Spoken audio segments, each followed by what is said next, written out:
Hey everyone. Why am I coming to you from a cavernous, very boomy sounding white box? It's because I'm in our new building. Red Team Alliance, brand new building out in Vegas. We are moving in. It is incredible. It is an incredible feeling. It's exciting, scary, all the things all at once. Picked a great time of year to do it, right before Black Hat and DEF CON. The chaos abounds. But I can't wait to show some of you around the space. I can't wait to be running our classes in this space. They're not ready yet, obviously. We'll be running class at the Mandalay. We'll be running the DEF CON training. Still got a couple days left to register for that. 2-day PAX class, good price. But I wanted to show you something.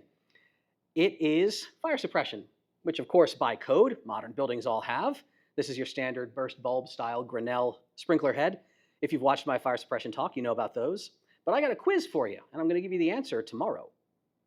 What color of bulb do you think is installed in the sprinkler heads in our new building here in Las Vegas?